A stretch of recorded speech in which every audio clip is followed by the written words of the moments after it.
This is Inside Indiana Business Radio for the afternoon of Friday, March 31st, 2023. I'm Alex Brown. Indiana added just under 20,000 residents last year, according to an analysis by the Indiana Business Research Center at the IU Kelley School of Business.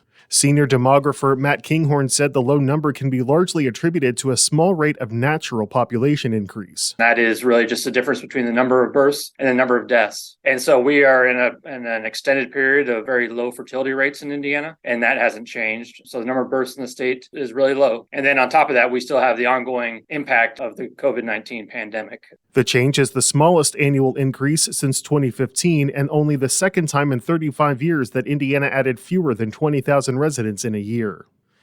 The Noblesville City Council has approved a $9.5 million bond as well as tax breaks for a new $130 million corporate headquarters for Bastion Solutions. The manufacturer plans to create 250 jobs over the next 5 years and retain and relocate 400 employees to the new corporate campus. Terre Haute-based Hamilton Center is raising its minimum wage to $17.75 per hour, the organization announced Thursday. The nonprofit Regional Behavioral Health Systems CEO, Melvin Burks, said the change comes amid clinical staff shortages in a competitive environment. From the number one source for Indiana business news, this is Inside Indiana Business Radio.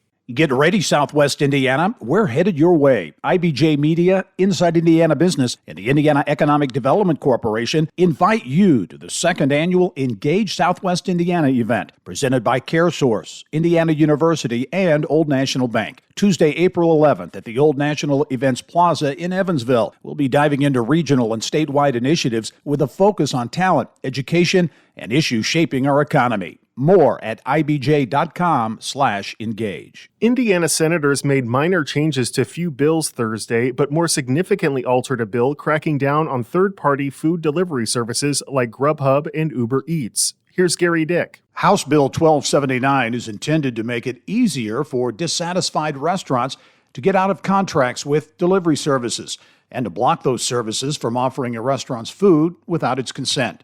But it initially would have let a restaurant void its contract within 72 hours of telling delivery services of its intent, regardless of the contract's terms. Lawmakers pulled back slightly, approving an amendment enforcing cancellation after a contract's notice period is up, or 72 hours if there's no time period specified in the contract. The amendment, therefore, says delivery services need to take down all menus and ordering options and stop all delivery activities within the time frame specified in a contract or the 72 hours. The bill itself allows restaurants to sue if delivery services don't comply. Lawmakers also approved a smaller tweak meant to ensure internet companies and search engines don't get caught up by the proposal. The Senate could consider the bill for final approval as soon as Monday. Upon passage, it would need to return to the House for approval of the new edits before going to the governor's desk.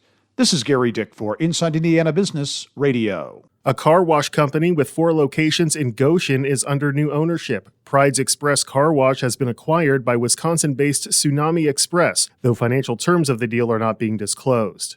Founded in 2017, Tsunami Express currently has locations in Gary, LaPorte, and Portage. The company bills itself as a data-enabled car wash platform business. Tsunami said the acquired locations will continue to operate under the Pride's Express brand. Vice President Brandon Gill told IIB the company is very likely to add jobs, though an estimated number was not provided. 100 Indianapolis police officers are donning virtual reality headsets as a method to battle the dangerous levels of stress that come with their job. A Black female entrepreneur is leading the charge with her startup, Peak Mind, a software-as-a-service platform that uses VR headsets that also track biometrics, so Peak Mind can track how the technology is reducing tension. CEO Dr. Alicia McCoy. There is one virtual reality code in the insurance industry now that is approved. If you have cancer, Cedars-Sinai did enough research to know that when you're immersed in a virtual reality experience, you can't think about your pain. You can't do both.